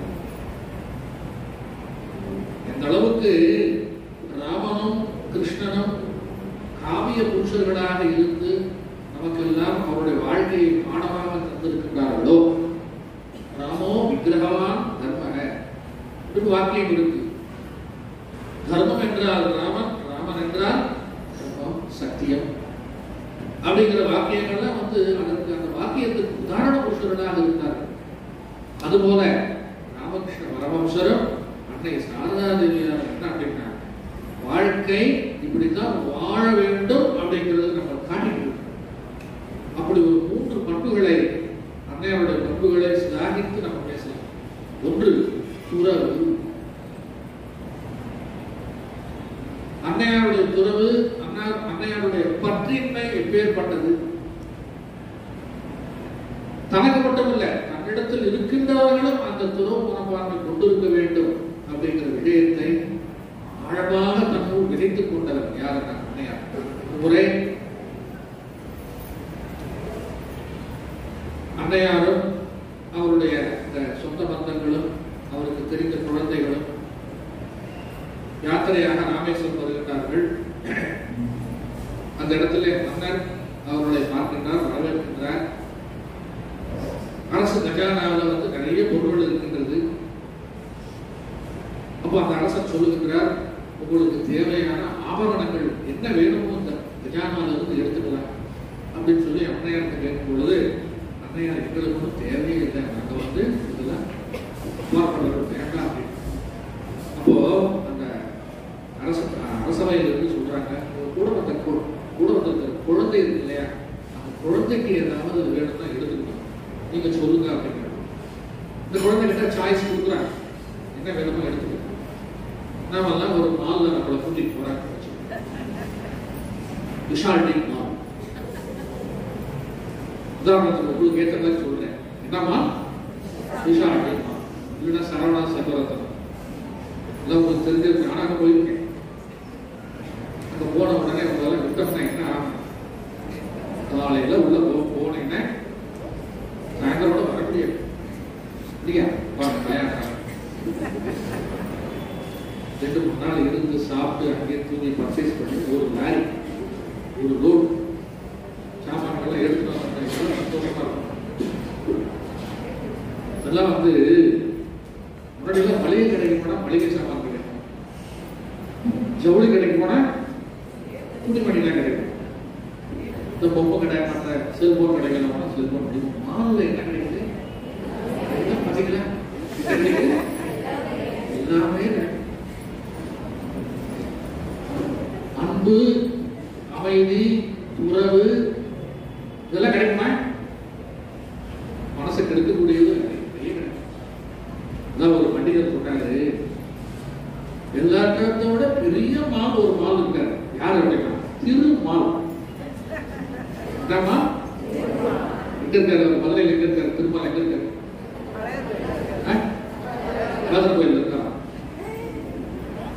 அந்த திருமால் கிட்ட போன உங்களுக்கு சிறுக சாமான்லாம் இல்லை, இதை விட பெரிய பெரிய விஷயங்கள்லாம் கிடைக்கும். ஸ்ரத்தா, பக்தி, ஞானம், வைராக்கியம், துறவு, பொறுமை, என்னென்ன வேணும் உங்களுக்கு, வேல்யூஸ். அதுதான் வாழ்க்கை. வேல்யூ இல்லாத வாழ்க்கை என்ன வாழ்க்கை? வேல்யூஸ் இல்லாத வாழ்க்கை என்ன வாழ்க்கை? மிருக வாழ்க்கை. மனித வாழ்க்கையோட முற்றிலுமான வாழ்க்கை. ஒரு மனிதன் இறந்து போய்விட்டால் அவனுக்கு பின்னாடி செத்து போனவருக்கு பேசுறவங்க என்ன பேசுவாங்க தெரியுமா? அவனுடைய குறை நிறைகளை தான் பேசுவாங்க. இவன எங்க போட்ட காசு வச்சிருந்தாங்க, ஒரு பைசா கூட என்ன பண்ண மாட்டான், யாருக்கும் தரமாட்டான். எச்ச கையால காக்காவ ஒருத்தர் செத்து போறாரு அப்படின்னு என்ன சொல்லுவாங்க அப்படின்னா, பெரிய வள்ளல் பா, பெரிய மகா, தன்னுடைய சொத்தை எல்லாம் யாருக்கு கொடுத்துருக்காரு அப்படின்னா ஊர் ஜனங்களுக்கு மனவரம் எடுத்து தன்னை வீட்டு தன்னை மட்டும் என்ன பண்ணிட்டாரு அப்படின்னா கூட்டாரு அப்படின்னா. அலெக்சாண்டர் மாவீரன் என்ன பண்ண, ஒரு கட்டளை இட்டான், தான் இறந்த பிறகு தன்னுடைய சமப்பெட்டியிலே 2 ஓட்டைகளை போட்டு 2 கையை 2 வச்சு என்ன பண்றான், வெளியே காட்டிக்கிட்டே போற மாதிரி என்னை கொண்டு போங்கப்பா அப்படின்னா. எல்லாரும் கேட்டாங்க எதுக்கு அப்படின்னு சொன்னாரு, சாம்ராஜ்யம், பிரபஞ்சம், உலகத்தையே நான் என்ன பண்றேன் அப்படின்னா கட்டி ஆளக்கூடியவர், ஜெயித்தவர் யாரு? அலெக்சாண்டர். ஆனா போகும்போது ஒண்ணுமே இந்த உலகத்திலிருந்து என்ன பண்ணல, கொண்டு போகல, கொண்டு போக முடியாது. வரும்போது எவ்வளவு கொண்டு வந்திருக்கோம் நம்ம? 10 சவரன் நகை, என்ன ஒரு பீரோ நிறைய பட்டுக்கூட கொண்டு வந்தோம். வரும்போதும் சும்மா தான் வரோம், போகும்போதும் அப்புறம் எதுக்கு இடையில சம்பாதிக்கிறது? அதனால நீங்க மால்ல இருக்கிற பொருளெல்லாம் வேண்டும் திருமாலை சரணடைந்தால் அனைத்தையும் அதை விட பெரிய பெரிய விஷயங்களை எல்லாம் நீங்க விடலாம். விவேகானந்த சுவாமிகளை ஒரு தடவை ராமகிருஷ்ண பரமஹம்சர் என்ன பண்றாரு, நீ போய் வேண்டியதை அம்பிகையிடம் கேட்டு பெற்றுக்கொள் அப்படின்னு அனுப்புறாரு. அப்ப குடும்ப கஷ்டத்தில் இருக்காரு யாரு? விவேகானந்தர். சரி, பணம் வேணும், பொருள் வேணும், சம்பாத்தியம் வேணும், எல்லாத்தையும் வேண்டும்னு சொல்லி கிட்ட போறாரு. யாருக்கிட்ட? கிட்ட போன உடனே ஆட்டோமேட்டிக்கா என்ன ஆயிடுது, அதெல்லாம் மறந்து போய் எனக்கு பக்தி வேண்டும், ஞானம் வேண்டும், வேதாந்தி வேண்டும், வித்தை வேண்டும், பணி வேண்டும், முக்தி வேண்டும் சொல்லி கேட்டு வந்துடுறாரு. பரமஹம்சர் கேட்டாரு, என்ன போய் கேட்டாரு, நான் மறந்துட்டேனே, நான் வேற எதுவும் கேட்டேன், பொருளை போ அப்படின்னு. பொருளை போறாரு, பொருளை மாத்திதான் இருக்கிறாரு, பொருளை போறாரு, பொருளை என்ன பண்றாரு, மாத்திதான். அப்படி இருக்கணும் நம்முடைய இயல்பு. நம்ம நினைச்சா கூட நம்மளால என்ன பண்ணக்கூடாது, நம்ம உலக பொருள்களுக்காக நம்ம என்ன பண்ணக்கூடாது, இந்த மனம் ஆசைப்படக்கூடாது. ஆசையறவின் ஈசனோடாயினும் ஆசைப்படப்பட ஆய்வரும் துன்பங்கள் ஆசை விடவிட ஆனந்தமாக விட்டு பாரு. நாங்கெல்லாம் சின்ன குழந்தை எங்களை போய் விட சொல்றேன். இப்போ ஒரு சின்னதா ஒரு விதையை நம்மகிட்ட போட்டு வச்சாச்சு. அதுக்கப்புறம் பின்னாடி அது என்ன பண்ணா, ஒரு பெரிய பெரிய பணக்காரன் செத்து போயிட்டாரு. அவரை குழியில கொண்டு புதைக்க போறாங்க. கல்யாணம் ஆகும் போது அவருக்கு ஒரு மோதிரம் போட்டாங்க. இந்த வேலையை என்ன பண்ணாங்க, உலகத்துல எல்லாத்தையும் எடுத்தாச்சு. அண்ணாங்கிறது எல்லாத்தையும் தங்கம் வெள்ளி எல்லாமே எல்லாத்தையும் எடுத்துட்டாங்க. இதை மட்டும் எடுக்க முடியும், என்ன பண்ண முடியல. இந்த காலத்து மோதிரம் 2 சவரன் கிட்ட எவ்வளவு வரும், 1 லட்சம் வரும் இல்லையா? நினைக்கிறேன், எனக்குலாம் தெரியாது ரேட்டெல்லாம், நீங்க சொன்னாதான் தெரியும். பார்த்தா அவனுக்கு அவர் பார்த்தீங்கன்னா 5 குழந்தைங்க எல்லாமே ஆம்பளை பிள்ளைங்க. டக்குனு அந்த குழியில குதிச்சான். அது அப்படியெல்லாம் எடுக்கணும் பார்த்தா வரல, கத்து எடுத்து வரல வெட்டிட்டான். வரல வெட்டி என்ன பண்ணிட்டான், மோதிரத்தை எடுத்துட்டான். கேட்டாங்க, அப்பா பண்ணிட்டேனா? சரி, நீங்க வேற அவருடைய ஞாபகார்த்தமா என்கிட்ட இருக்கட்டும்ன்றதுக்காக நான் என்ன பண்ணிக்கிட்டேன், அவன் எழுதுக்கிட்டேன். அதனால அவர் விரல் போனாங்க, கை போனாங்க, செத்து போயிட்டார்ல. நம்முடைய ஆசை எந்த அளவுக்கு நம்ம கிட்ட இருக்கிற பொருள் மட்டும் இல்லை, மற்றவர்களிடத்துல இருக்கிற பொருள் மீது நமக்கு என்ன இருக்கு, ஆசை. அன்னையார் அவருடைய உறவு எப்படி இருந்தது பாத்தீங்களா? ஒரு கதையை சொன்னாங்க. அந்த கதைக்கு வரேன், இதெல்லாம் சொல்லிட்டு தான் அந்த கதைக்கு வரும். அப்ப அந்த குழந்தை என்ன பண்ணுது அப்படின்னா, அந்த குழந்தையோட மனசுல எந்த விதமான ஒரு அந்த ஆசை விட்டுறக்கூடாது, பொருள் ஆசை விட்டுறக்கூடாதுன்றதுக்காக அன்னையார் என்ன பண்றாங்க, வேண்டிக்கிறாங்க. தெய்வமே, நான் வணக்கம் குருதேவரே, அன்னை பராசக்தியை, வணங்காத தெய்வங்கள் எல்லாத்தையும் பிரார்த்தனை பண்ணி அந்த குழந்தையின் மனதில் எந்த விதமான பொருளாசையும் வந்துடக்கூடாதுன்னு சொன்ன உடனே அது அந்த குழந்தையின் மனதில் பிரதிபலித்து அந்த குழந்தை கடைசியில் என்ன தெரியுமா கேட்டுச்சு, பரவாயில்ல கதை தெரிஞ்சு வச்சிருக்கீங்களா, பென்சில் என்னது, பென்சில் போய் மாலுக்கு போய் நீங்க பென்சிலை வாங்குவீங்களா? அதனால 3 விஷயங்களை நான் சொல்ல வந்தேன், முடிச்சுக்குவோம். அதுக்கடுத்து பேசுறதுக்கு பெரிய பெரிய மகாத்மாலாம் வந்துருக்காங்க, ஞாபகம்லாம் உட்காந்துருக்காங்க. என்ன அப்படின்னா, ஒன்று துறவு, யாருக்கு அன்னைகிட்ட, இன்னொன்று தூய்மை, இன்னொன்று என்ன அப்படின்னா முழுமை. ஆற்றல், அன்பு, அறிவு அப்படிங்கிறது நம்முடைய மோட்டவா இருக்கலாம். சங்க ஜனனியாக இருந்தவர், ஜெகன்மாதாவாக இருந்தவரிடத்தில் இருந்த 3 குணங்களும் இன்று இந்த உலகத்துக்கு தேவை. இப்பொழுது கரண்ட் சிச்சுவேஷன்ல கண்டிப்பா தேவை. என்ன? தூய்மை, உறவு, பொறுமை. நிறைய சொல்லிட்டே போகலாம், 3 மட்டும் தான் சொல்றேன். அதனால அன்னையாருடைய வாழ்க்கை சரித்திரத்தை நீங்க காதுல கேட்டிருக்கலாம், நாடகங்களா நடித்திருக்கலாம். ஆனா தயவு செய்து நான் கேட்டுக்கிறேன், மாணவிகளாகி நீங்கள், பெரியவர்களாகி நாம் அனைவரும் என்ன பண்ணோம் அப்படின்னா சரித்திரத்தை என்ன பண்ணணும், படிப்பு. பஞ்சமகா யஜ்ஞங்கள்ல ஒண்ணு என்னது அப்படின்னா ரிஷி யஜ்ஞம். ரிஷின்னா ரிஷியா, வேத காலத்து ரிஷியா கிடையாது. அன்னையார் யாருக்கு உதாரணமானவர் சொல்லி விவேகானந்த சுவாமிகள் சொல்லுகின்றார், சகோதரி நிவேதியை சொல்லுகின்றார். வேதகாலத்து ரிஷிகளாக இருக்கின்ற கார்கி, மைத்ரேயை கிட்ட ஒப்பிட்டு சொல்லுகின்றார். யார்? விவேகானந்த சுவாமி. பொருள் வேண்டாம், முக்தியை தருகின்ற அந்த வேதாந்த கல்விதான் வேண்டும் என்று என்ன பண்றாங்க அப்படின்னா யாக்ஞவல்கியர் கிட்ட அவருடைய மனைவி சொல்லுகின்றார். அப்பேற்பட்ட சக்தி படைத்தவர் யாருன்னா வீரமும் அவர் இருக்கு. வீரம்னா சும்மா வீரம் கிடையாது, வாழ்க்கை வாழ்க்கையில் இதை தேர்ந்தெடுக்க வேண்டும் என்ற தெளிவான அறிவு இருக்கு இல்லையா, விவேகம் இருக்கிறது இல்லையா, அதுவே உயர்வுதான் என்று சொல்லிவிட்டார். நிறைய சொல்லிட்டே போகலாம். அதனால பஞ்சமகா யஜ்ஞங்கள்ல ரிஷி யஜ்ஞம், தேவ யஜ்ஞம், பூத யஜ்ஞம், நரயஜ்ஞம், பித்ரு யஜ்ஞம் சொல்லி சொல்றோமே, நம்முடைய முன்னோர்களை நாம் நினைத்து வழிபாடு செய்து அவர்களுக்கு நினைவேந்தல் செய்வது, அதுதான் என்ன அப்படின்னா ஜெயந்தி. அதனால அனைவரும் அன்னையின் முதல்விகளாக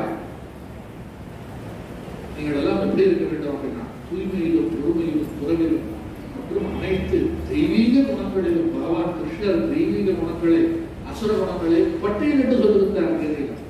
அந்த தெய்வீக குணங்களை எல்லாம் நாம் நினைத்து பார்த்து அன்னையாருடைய அந்த உபதேசங்களை எல்லாம் உள்வாங்கிக் கொண்டு சிறந்த ஜீவர்களாக முக்தி பெறுவோமாக அப்படின்னு சொல்லி என்னுடைய இந்த சிற்றுரையை முடிக்கின்றேன்.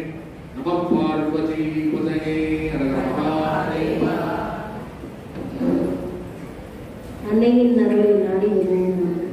எங்களுக்கு பொழுதும் உண்டு என்பது ஆழ்மனதில் நிறைந்த நம்பிக்கையோடு நாங்கள் இருக்கிறோம். சுவாமிஜி அவர்களுக்கு பணிவான நமஸ்காரங்களை தெரிவித்துக் கொள்கிறோம்.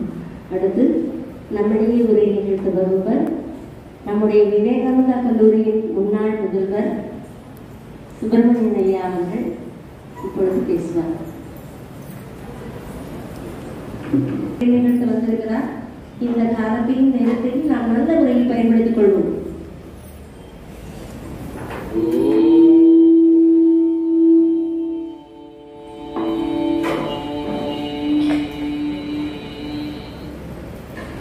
அனைவருக்கும் வணக்கம். இந்த வருஷம் அலகாபாத்ல கும்பமேளா நடக்கிறது. ஜனவரி 14ஆம் தேதியிலிருந்து பிரமாணமா நடக்கிறது. அருமையான அரேஞ்ச்மெண்ட்ஸ் எல்லாம் செய்யறாங்க. அங்க போய் என்னதான் பார்க்கறாங்க, 3 நதிகள் 3 rivers meet there. அலகாபாத்ல பிரயாக்ல 3 நதிகள் வந்து ஒரு இடத்துல சேரும். What are those 3 rivers? Number 1, Ganga. Number 2, Yamuna. கிளியரா கண்ணுக்கு தெரியுது. அங்க போய் பார்த்தா வெள்ளையா கங்கை வரும், கொஞ்சம் கருப்பா யமுனா நதியும் வரும். இந்த 2 நதி சேர்ந்து அங்க வர்றது கண்ணுக்கு நல்லா தெரியுது. 3வது யாரு? சரஸ்வதி. கங்கா தெரிகிறது, யமுனா தெரிகிறது, சரஸ்வதி தெரியறது இல்லை. ஆனா சரஸ்வதி இல்லைன்னா கங்கை இல்லை, பேஸ். சரஸ்வதி இல்லைன்னா யமுனை இல்லை. அதே மாதிரி ராமகிருஷ்ண பரமஹம்சர் எல்லாருக்குமே தெரியும், தெரியாத ஆள் கிடையாது. விவேகானந்தர் சரி உலகமெல்லாம் சுத்திட்டு வந்திருக்கிறார். அவர் பேர் தெரியும், அவர் பேசுறது எல்லாம் தெரியும், விவேகானந்தர் தெரியும். நீங்க வெளியில போய் கேட்டு பாருங்களேன், யார் சாரதா தேவி? இந்த ஸ்கூல்ல படிச்சவங்களுக்கு நன்றாக தெரியுமோ என்னமோ தவிர வெளி உலகத்துல சாரதா தேவி யாருன்னா அவ்வளவு தெரியாது. எந்த வகையில கங்கா நதி தெரியும், யமுனா நதி தெரியும், சரஸ்வதி நதி தெரியாமல் அந்தர்லீனமாக கீழே இருக்கிறதோ, பேஸா இருக்கிறதோ, ஒரு ஃபவுண்டேஷனா இருக்கிறதோ, ஒரு மரத்துக்கு வேரா இருக்கிறதோ, ஒரு மண்டைக்கு மூளையாக இருக்கிறதோ, அதே மாதிரி ராமகிருஷ்ணா மடத்துக்கு, ராமகிருஷ்ணருக்கு, விவேகானந்தருக்கு பேக்ரவுண்ட்ல இருந்துட்டு எல்லா வேலையும் செஞ்சுட்டே இருக்கக்கூடியது சாரதா தேவி. Point number 1. நம்ம வீட்டுக்கு போனா அப்பா தெரியறது, வீட்டுல பணம் சம்பாதிச்சுட்டு வர்றாரு, சமைச்சு போடுறது, தாய் எல்லாமே செய்யறது, வீடு அழகா வச்சுக்கிறது அம்மா, சமைச்சு போடுறது அம்மா, அன்பு அள்ளி கொடுக்கிறது அம்மா, அருள் நாட்டுல இருக்கக்கூடிய மாதிரி செஞ்சுட்டே இருக்கிறது அம்மா. அந்த அம்மா பத்தி நம்ம பெருமையா நினைக்கிறது இல்லை. Mother of the universe, mother of the family, mother of everything, the root of everything, base of everything, foundation of everything. is Annayar. Point number 1. 2. Kurnool ஒரு ஊர் இருக்கு. அங்க முஸ்லிம்ஸ் ரொம்ப ஜாஸ்தி. அங்க உஸ்மானியா காலேஜ் இருக்கு. அங்க தமிழ், தெலுங்கு, சம்ஸ்கிருதம் படிச்சவங்க நாட் ஹிந்துஸ், ஆல் முஸ்லிம்ஸ். அங்க சம்ஸ்கிருதம் ப்ரொஃபஸரே ஒரு முஸ்லிம், தமிழ் ப்ரொஃபஸரே ஒரு முஸ்லிம், தெலுங்கு ப்ரொஃபஸர் ஒரு முஸ்லிம். முஸ்லிம்ஸ் தான் அங்க அருமையான பொசிஷன்ஸ்ல இருக்கிறாங்க. அந்த இடத்துல ஒரு நாள் ஒரு ஆசிரியர், முஸ்லிம் ஆசிரியர் பேசினார் அன்னையார் பத்தி. What did he say? That I say now. உங்க இந்துக்களில் முக்கியமான கடவுள்கள் பேர் சொல்லுங்க சார். பிரம்மா சிருஷ்டி கர்த்தா, விஷ்ணு சிருஷ்டியை மெயின்டெயின் பண்றவர், சிவன் லயம் பண்றவர். சிருஷ்டி ஸ்திதி லய, அகார உகார மகார. ஆரம்பிக்கிறது எந்த சவுண்டா இருந்தாலும் சரி, அது மெயின்டைன் பண்ணிட்டே இருக்கக்கூடியது. முழுங்கிடுறோம். Lips will come to a close and we complete the sound, that is makara. Akara, ukara, makara. Om eka aksharam brahmam. Entire universe. Srushti, sthiti, laya, மூணுமே இந்த மூணு பேர் தான் செய்யறாங்க. பிரம்மா, விஷ்ணு, மகேஸ்வரர். இந்த பிரம்மாவுக்கு முக்கியமானது பேச்சு, வாய்ஸ். அவர் நினைக்கிற என்னால் பேச முடியாது. He brought சரஸ்வதி, உன்னத ஸ்தானம், அருமையான இடம் இந்த அம்மாவுக்கு கொடுக்கணும் நினைச்சாரு. தன்னுடைய நாக்கு சாஃப்டா இருக்கும். அந்த சாஃப்டா இருக்கக்கூடிய நாக்கு மேல உட்கார வச்சிருக்காரு Saraswati தேவிய Brahma. Vishnumurthy, the softest place in my body is heart. அதுக்கு மேல அருமையான இடம் கிடையாதுன்னு நினைச்சாரு. அந்த விஷ்ணுமூர்த்தி தன்னுடைய ஹிருதயத்துல சாஃப்டஸ்ட் பிளேஸ்ல, மிருதுவான இடத்துல லக்ஷ்மி தேவியை உட்கார வச்சுக்கிட்டார். Superior to Vishnu, superior to Brahma. இன்னும் சிவனார் பார்த்தார், இதெல்லாம் கொஞ்சம் கொஞ்சமா பகுதியா கொடுக்கறது நல்லாவே இல்லைன்னு பாதி உடம்பு கொடுத்து விட்டார். அர்த்தநாரீஸ்வரர். லெப்ட் சைடு முழுசும் அம்மா, சிவ சக்தி ஸ்வரூபிணி. ராமகிருஷ்ண பரமஹம்சர் பார்த்தார், இவங்க மூணு பேருமே முட்டாளங்க. பிரம்மா நாக்கு மட்டும்தான் கொடுத்திருக்கிறார், விஷ்ணு நெஞ்சு மட்டும்தான் கொடுத்திருக்கிறார், சிவனார் பாதி உடம்பு கொடுத்திருக்கிறார், நான் முழுமையா கொடுக்கிறேன்னு சொல்லி அம்பாளே அன்னையாரே பெரிய இடத்துல உட்கார வச்சு பூஜை பண்ணவர். நம்ம நாட்டுக்கு மற்றவங்களுக்கு உதாரண புருஷனாக இருக்கக்கூடியவர் ராமகிருஷ்ண பரமஹம்சர். எத்திர நாரி பூஜ்யந்தே நந்தந்தி தத்திர தேவதா. வேதங்களில் சொல்லப்பட்ட ஒரு அருமையான வார்த்தை. எந்த இடத்துல பெண்களுக்கு உன்னதமான இடம் கொடுக்கப்படுகிறதோ அந்த இடத்துல கடவுள்கள் எல்லாருமே இருப்பாங்க, ஆனந்தம் இருக்கும், மகிழ்ச்சி இருக்கும், எட்ஸெட்ரா. அது சொல்றாங்களே தவிர செஞ்சு காட்டினவர் ஸ்ரீராமகிருஷ்ண பரமஹம்சர். He sat on the floor. He gave a higher pedestal to Sharada Devi. He brought the flowers.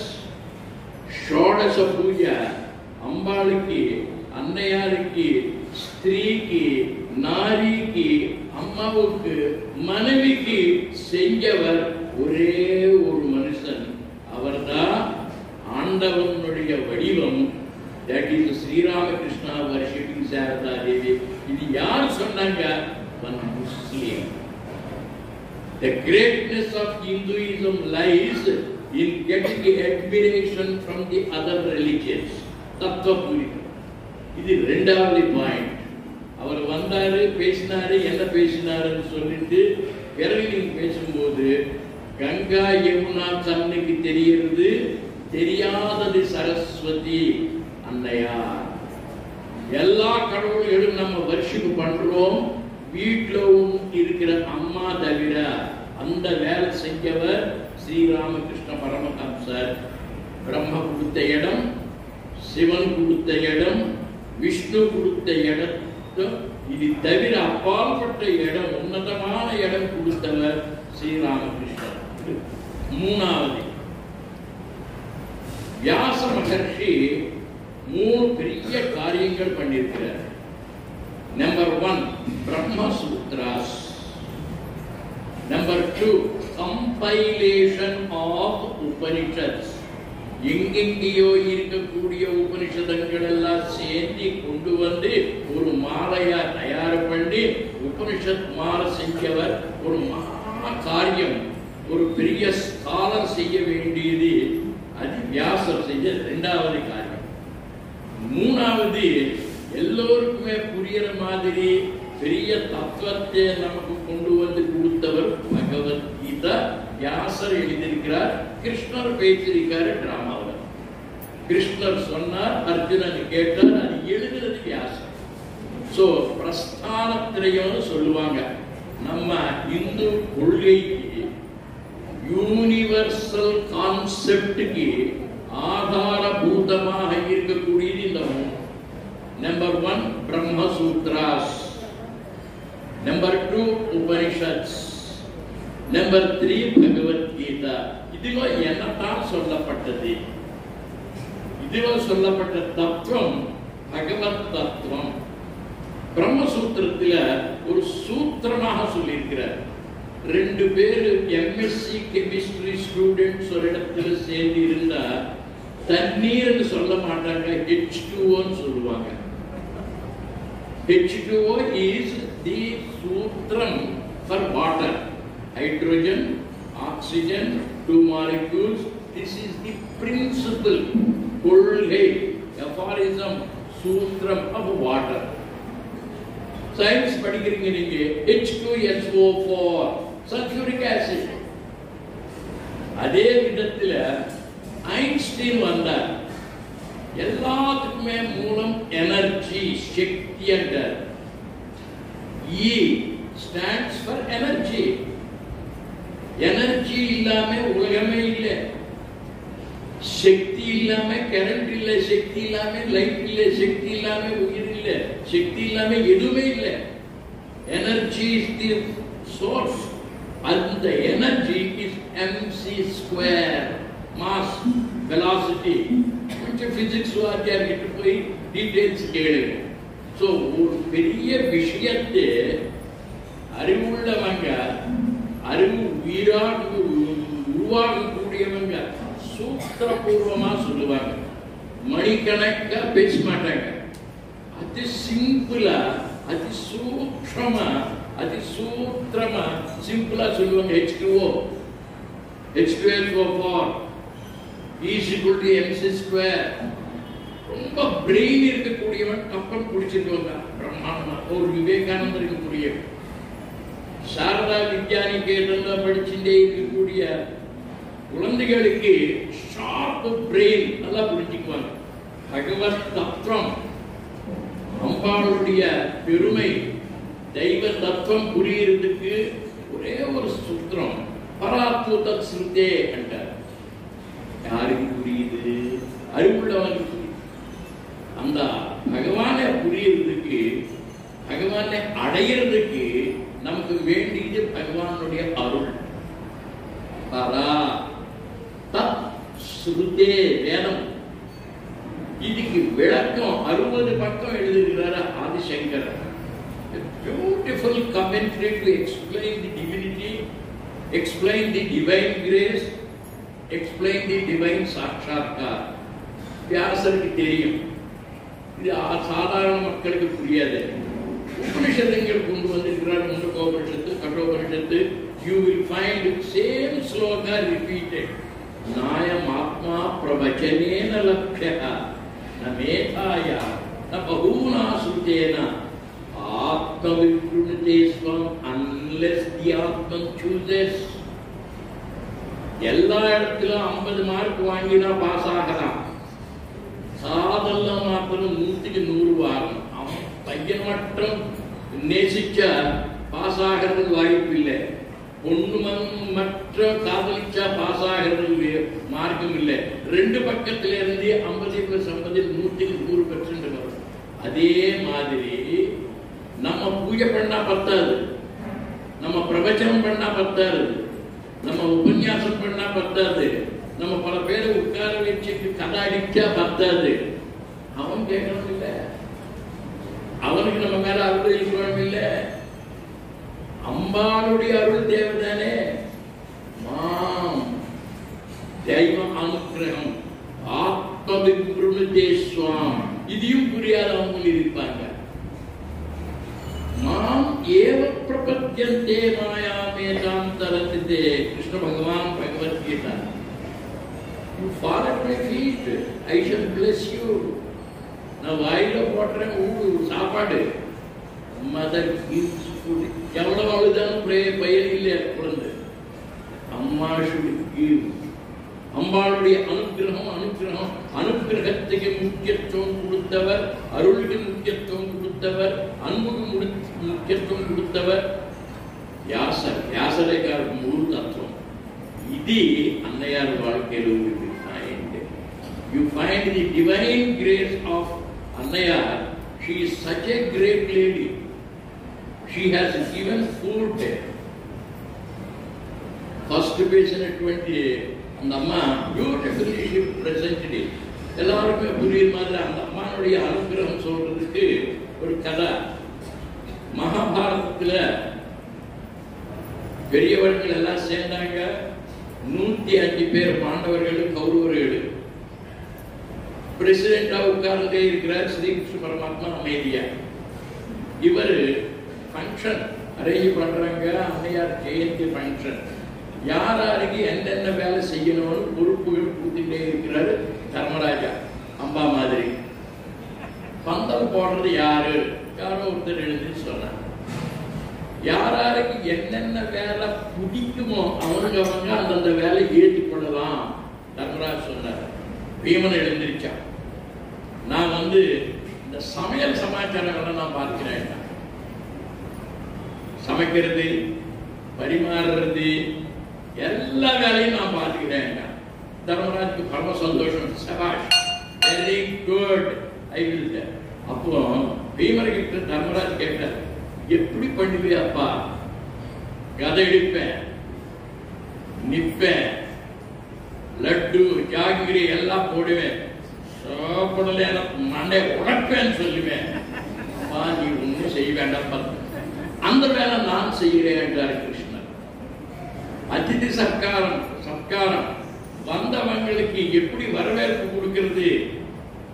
நான் செய்ய மாட்டேன் துரியோதனன், நான் செய்ய மாட்டேன் Phalguna Partha Kiriti Bibhatsu Dhananjaya Satyasakshi MA MP PhD DSc DL இத்தனை டிகிரி வாங்கியிருக்கேன், நான் பண்ண மாட்டேன் அர்ஜுன் யாரும். ஸ்ரீகிருஷ்ண பரமாத்மா சொன்னார், வந்தவங்களுக்கு எல்லோருக்குமே காலு கழுவி அந்த தண்ணி தலைமையில போட்டு உள்ள ரூம் கொடுத்து பரிமாறி சாப்பிட்ட பிறகு அந்த இலை நான் இருக்கிறேன்.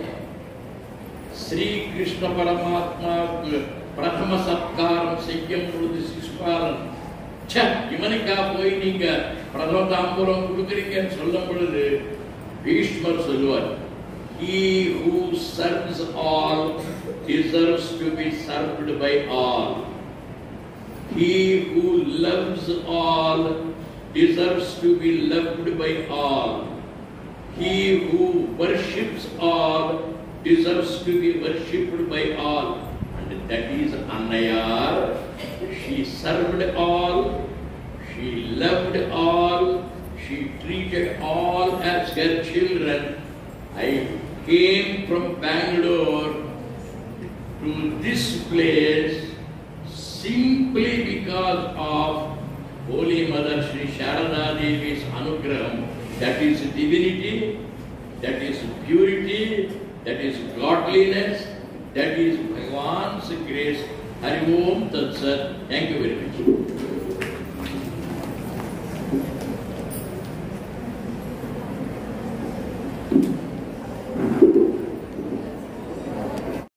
தான் நாம் ஆறுதல் தேடி போவோம். அந்த ஆறுதல் நம்முடைய அன்னையார் ஸ்ரீ சாரதா தேவியிடம் நாம் ஒவ்வொருவரும் பெற்றிருக்கிறோம். அதை இனியும் பெறுவோம். ஏனென்றால் அன்னையாருடைய மனதில் எப்பொழுதும் ஒரு கருணை இருந்திருக்கிறது. அது ஏழைகளிடத்திலும் கருணை இருந்திருக்கிறது என்பதை அவர்கள் வாயிலாகவே இப்பொழுது நாம் கேட்டோம்.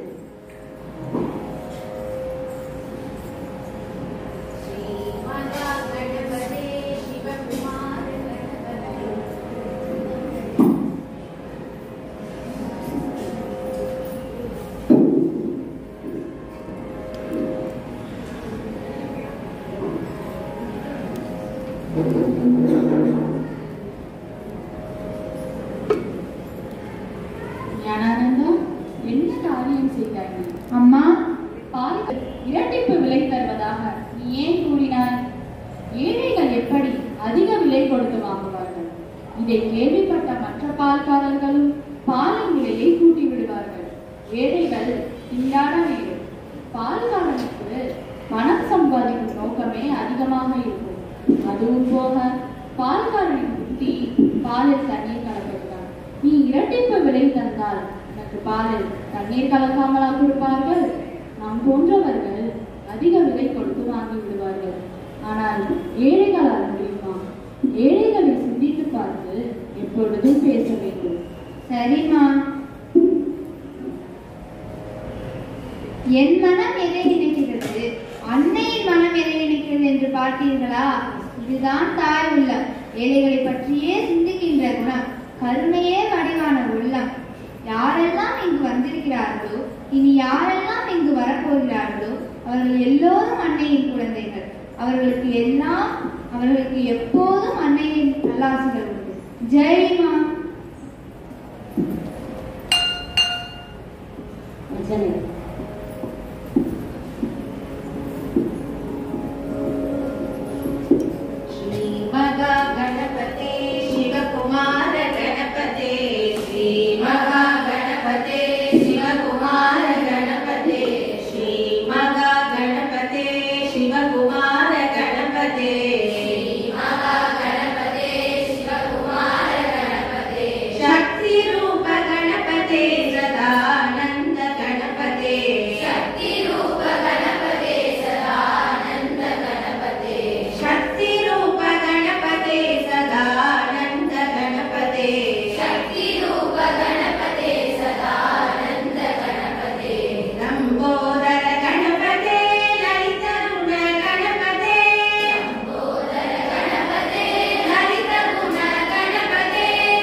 विश्वमात्रे नमः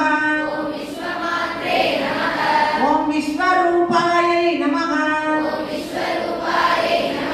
ओम विभवात्मिकायै नमः ओम जगद्दितायै नमः ओम जगदात्र्यै नमः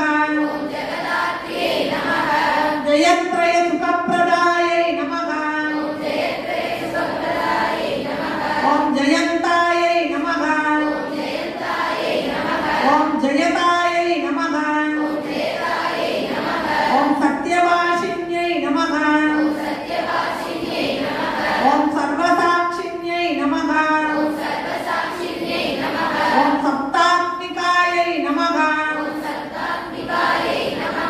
ओम शिवायै नमः ओम सर्वशक्तिदायै नमः ओम सर्वमात्रे नमः ओम शुभायै नमः ओम अदृश्यायै नमः ओम परमायै नमः ओम पूर्णायै नमः ओम सर्वविद्याप्रदायिन्यै नमः ओम आर्यायै नमः ओम सर्व ऐश्वर्यायै नमः ओम सर्व पापज्ञै नमः ओम ब्रह्मचारिण्यै नमः ओम विमलायै नमः ओम विपुलायै नमः ओम विज्ञात्र्यै नमः ओम भक्तानाम् अभयंकर्यै नमः ओम भक्तिमुक्तिप्रदायै नमः ओम भद्रायै नमः ओम सृष्टिस्थिति अंधकारिण्यै नमः ओम कालात्मिकायै नमः ओम कालहन्त्र्यै नमः ओम केवलानंद विग्रहायै नमः ओम कल्याण्यै नमः ओम कर्णपीयूष सुस्वरायै नमः ओम कर्मनाशिन्यै नमः ओम शालिग्रदायै नमः ओम चारुशीलायै नमः ओम सरलायै नमः ओम नित्यपालिकायै नमः ओम निष्कलङ्कायै नमः ओम निरालम्बायै नमः ओम नित्यशुद्धायै नमः ओम निरामयायै नमः ओम ज्ञानप्रदायै नमः ओम भवहरायै नमः ओम नादब्रह्ममय्यै नमः ओम परायै नमः ओम सर्वाभीष्टकर्यै नमः ओम सौम्यायै नमः ओम मुनीन्द्रगण संस्तुतायै नमः ओम आद्यन्त शून्यकायै नमः ओम वरदायै नमः ओम श्रीविद्या मंत्र मातृकायै नमः ओम नित्यानंदकर्यै नमः ओम दुर्गायै नमः ओम निस्संगायै नमः ओम निगमाश्रितायै नमः ओम स्नेह संपूर्ण हृदयायै नमः ओम भक्त हृदय पद्मराजितायै नमः ओम ज्ञान वैराग्य संपन्नायै नमः ओम सच्चिदानंद रूपिण्यै नमः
जय श्री गुरु महाराज की जय श्री पराशक्ति महामाई की जय श्री स्वामी जी महाराज की जय श्री सद्गुरुनाथ महाराज की जय श्री मीनाक्षी सुंदरेश्वर स्वामी की